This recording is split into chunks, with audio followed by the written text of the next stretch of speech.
నమస్కారం. ఈ రోజు స్టూడియోలో మనతో పాటు ఉన్నారు ప్రముఖ జ్యోతిష మరియు న్యూమరాలజీ ఆధ్యాత్మికవేత్త సిస్లా జయశంకర్ గారు. సో గురువు గారితో మాట్లాడి మరిన్ని విశేషాలు తెలుసుకుందాం. నమస్కారం గురువుగారు.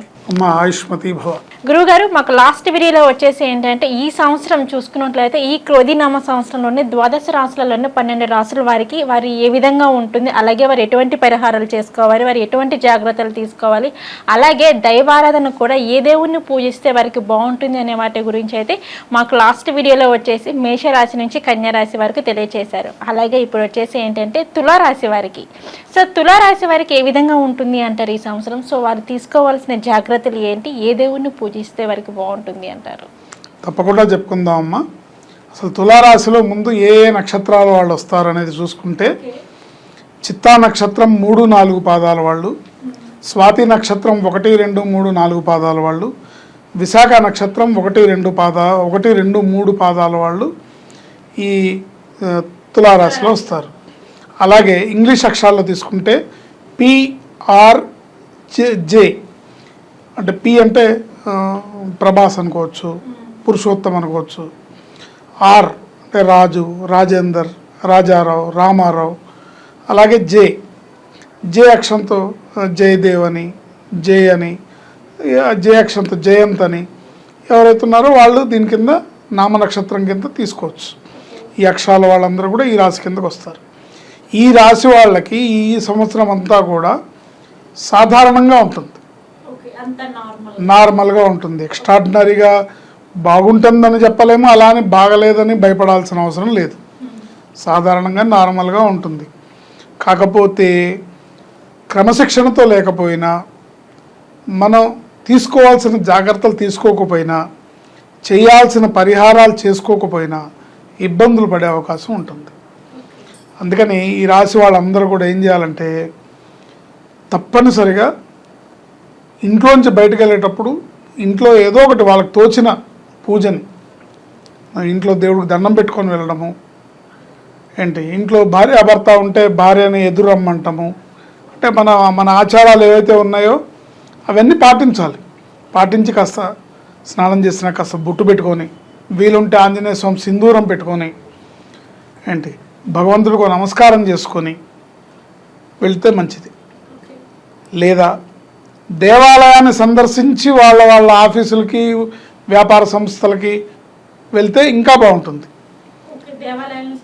ఇంటి నుంచి ఇంటి పక్కన గుడి ఏదన్నా ఉంది, ఇంట్లో దేవుడు దండం పెట్టుకున్నాడు, బయటకు వచ్చాడు, పక్కనే దేవాలయం ఉంది, ఎవరింటి ఇవాళ రేపు ఎక్కడొక్కడ ఏదో గుడి ఉంటుంది. ఈ దేవుడు ఆ దేవుడు అని అక్కర్లా, మీకు దగ్గరలో, మీకు ఆన్ ది వేలో ఒక నమస్కారం చేసుకోవడానికి, అది గణపతి గుడి అయినా, ఆంజనేయ స్వామి గుడి అయినా, వెంకటేశ్వర స్వామి గుడి అయినా, శివాలయం అయినా, అమ్మవారి గుడి అయినా, గ్రామదేవత గుడి అయినా కూడా తప్పేం లేదు. దేవాలయానికి వెళ్ళి నమస్కారం చేసుకొని, అమ్మ నా చల్లగా చూడు, స్వామి చల్లగా చూడు అని దండం పెట్టుకొని వెళ్ళడం అనేది వీళ్ళని చాలా చాలా ఇబ్బందుల నుంచి కాపాడుతుంది. అట్లాగే విద్యార్థులు, ఈ రాశిలో ఉండే విద్యార్థులందరూ కూడా ఈ సంవత్సరం తప్పనిసరిగా దక్షిణామూర్తి శ్లోకాన్ని, స్తోత్రాన్ని చదువుకోవాలి. గురవే సర్వలోకానాం భిషజే భవరోగిణాం నిధయే సర్వవిద్యానాం శ్రీ దక్షిణామూర్తయే నమః అనే ఈ శ్లోకాన్ని విద్యార్థులందరూ కూడా చదువుకోవటం వల్ల విద్యలో ఆటంకాలు ఏర్పడకుండా ఉంటాయి. అట్లాగే వ్యాపారస్తులు, ఉద్యోగస్తులు ఉన్నారనుకోండి, వీళ్ళందరూ కూడా తప్పనిసరిగా ప్రతిరోజు హనుమాన్ చాలీసా చదువుకోవటం అనేది, అంటే ఈవెన్ విద్యార్థులు కూడా చదువుకోవచ్చు. ఈ రాశి వాళ్ళందరూ విద్యార్థులైనా, వ్యాపారస్తులైనా, ఉద్యోగస్తులైనా, ఇంట్లో ఉండే గృహిణులైనా, హౌస్ మేకర్స్ అయినా, ఎవరైనా సరే, ఈ రాశికి సంబంధించిన స్త్రీలైనా, పురుషులైనా అందరూ కూడా ఈ సంవత్సరం మొత్తం కూడా మీరు ప్రతిరోజు ఒకసారి చదువుకున్నా, 3 సార్లు చదువుకున్నా, 5 సార్లు చదువుకున్నా, 11 సార్లు చదువుకున్నా అధికస్య అధికం ఫలం. ఎంత ఎక్కువగా మీరు హనుమాన్ చాలీసా పారాయణ చేస్తే మీకు అంత అద్భుతంగా ఉంటుంది. అన్ని రకాలుగా గ్రహాల బాధల నుంచి బయటపడతారు. అన్ని రకాల గ్రహాల వల్ల ఏర్పడే పరిస్థితులు ఏవైతే ఉంటాయో, గ్రహ శాంతులు మనం చేయించుకోలేం అనే పరిస్థితిలో మనకు ఉంటే, ఎందుకంటే దైనందిన జీవితంలో నెల వచ్చేసరికి వాళ్ళ జీవితం వాళ్ళు ఇంటికి మెయింటెనెన్స్కి సరిపోతుంది.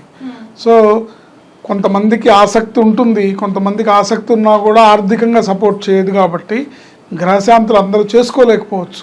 కానీ భగవంతుడిని ప్రార్థించవచ్చు, భగవంతుడిని వేడుకోవచ్చు, ఆయన పాదాలు పట్టుకోవచ్చు, ఆయన పాదాలని శరణు వేడాలి.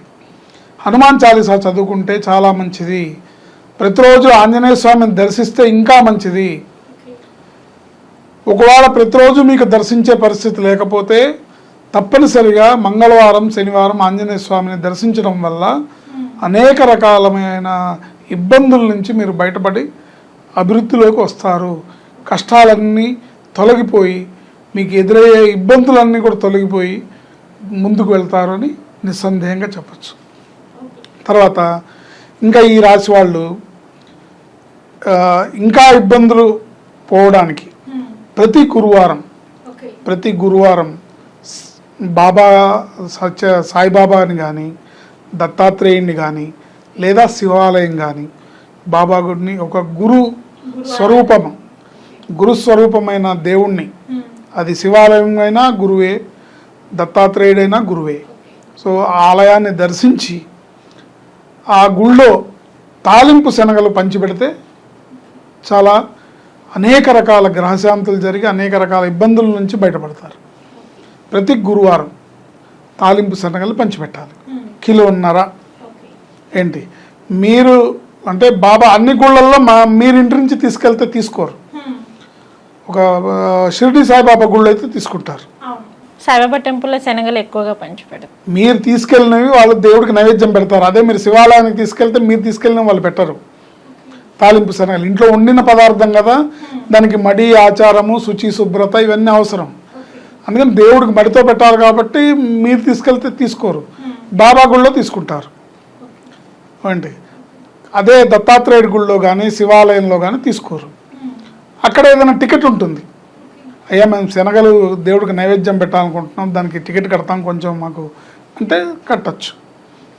లేదా అక్కడ ఎవరినన్నా బ్రాహ్మణ్ని అడిగి మీకు డబ్బులు ఇస్తాం, కొంచెం మీరు శనగలు తాలింపు శనగలు దేవుడికి నైవేద్యం పెట్టి పంచిపెట్టండి అని చెప్పచ్చు.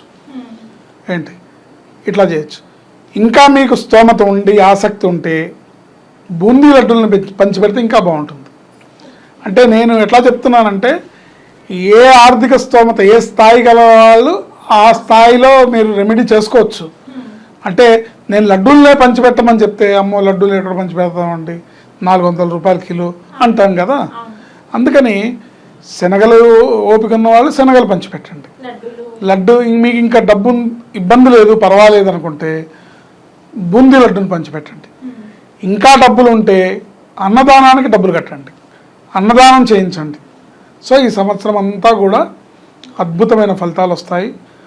ఓం నమో భగవతే వాయునందనాయ అనే ఈ మంత్రాన్ని జపించుకోవడం ద్వారా ఈ రాశి వాళ్ళందరూ కూడా ఈ సంవత్సరం ఎదురవబోయే కష్ట నష్టాల నుంచి, లాభ నష్టాల నుంచి, ఇబ్బందుల నుంచి, ఇక్కట్ల నుంచి బయటపడి అన్నింటినీ కూడా విజయవంతంగా దాటుకుంటూ మరో మంచి సంవత్సరం, అంటే రోజులు ఎప్పుడూ ఒకేలాగా ఉండవుగా.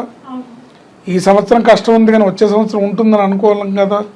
సో మనకు కావాల్సిందని భగవంతుడు మన ఎలా అనుగ్రహించాలి, కష్టకాలంలో ఆదుకుంటే రేపొద్దున అదృష్టకాలం వచ్చినప్పుడు ఆ అదృష్టాన్ని ఆనందాన్ని అనుభవించవచ్చు. ఈ విధంగా చేసుకోవడం వల్ల ఈ రాశి వాళ్ళందరూ కూడా ఈ సంవత్సరం అంతా కూడా సంతోషంగా గడుపుతారు. గ్రహస్థితి అంత గొప్పగా లేదు, సాధారణంగా ఉంటుంది. ప్రతి పరిస్థితికి బెంబేలు పడిపోకూడదు. ప్రతి ఏదైనా సమస్య ఎదురవుతే ఆ దేవుడు అయ్యో నా కర్మ అని అనుకోకూడదు. మన జాతకాన్ని బట్టే మన జీవితం ఉంటుంది. కాబట్టి జాతకం చూపించుకోగలిగిన వాళ్ళు ఉంటే జాతకం చూపించుకోవడం అనేది ఎప్పుడు కూడా వ్యక్తిగతంగా మీ జాతకం. ఇప్పుడు మనం చెప్పే తులారాశిలో కొన్ని లక్షల మంది ఉంటారు, కోట్ల మంది ఉంటారు. కానీ మన వ్యక్తిగత జాతకంలో ఎలా ఉంది, గోచారంలో చెప్పేది మనం చెప్పే ఫలితాలు ఇప్పుడు రాశి ఫలితాలు. కానీ మన గ్రహచారం ఎలా ఉంది ఇది చూసుకొని దీని ద్వారా చేసుకోవడం ద్వారా అద్భుతంగా ఉంటుంది. ఎందుకంటే ఇప్పుడు ఈ రాశి వాళ్ళు ఉన్నారు, అసలే గ్రహస్థితి అంతంత మాత్రం ఉంది, కానీ పేరులో కూడా రాంగ్ నెంబర్ ఉండి పేరు బలం కూడా లేదనుకోండి ఇంకా బాధపడతారు. ఇప్పుడు ఉదాహరణకి పి అనే అక్షరంతో పేరు పెట్టుకోవచ్చు అని చెప్పాము, పురుషోత్తం అనే పేరు ఉంది, లేకపోతే పూర్ణారావు అని పేరు ఉంటుంది, లేకపోతే ఆడపిల్లల పేరు అయితే పవిత్ర అని ఉంటుంది. నిన్న మొన్నే జరిగింది ఒక యాక్సిడెంట్, ఒక టీవీ ఆర్టిస్టు. సో అంటే దెబ్బ కొట్టింది పవిత్ర. అంటే ఒక పక్కన గ్రహస్థితి ప్రాబ్లం ఉంది, ఇంకో పక్కన పేరులో రాంగ్ నెంబర్ ఉంది. సో ఏం చేయాలంటే మనం గ్రహస్థితి బాగుండాలన్నా, బాగున్న పరిస్థితులు అదృష్టం మన జీవితంలోకి రావాలన్నా, ఒకవేళ బాగాలేకపోయినా బాలేని అది కొట్టే దెబ్బ మనం దెబ్బ తినకుండా జాగ్రత్తగా ఉండాలన్నా మన పేరు కూడా బాగుండాలి. అందుకని ఒక్కసారి సంప్రదించి డేట్ ఆఫ్ బర్త్ ప్రకారం మన పేరు ఎలా ఉంది, మన జాతకం ఎలా ఉంది చూపించుకుంటే అన్ని రకాలుగా అదృష్ట యోగాన్ని పొందే అవకాశం 100% ఉంది. జయం. తులారాశి వారికి వచ్చేసి ఈ సంవత్సరం వాళ్ళు ఎటువంటి జాగ్రత్తలు తీసుకోవాలి, అలాగే దైవారాధన ఏ దేవుణ్ణి చేస్తే వారికి బాగుంటుంది అనే అంశం గురించి అయితే మాకు తెలియజేశారు. ధన్యవాదాలు గురువు. ఆయుష్మతి భవ.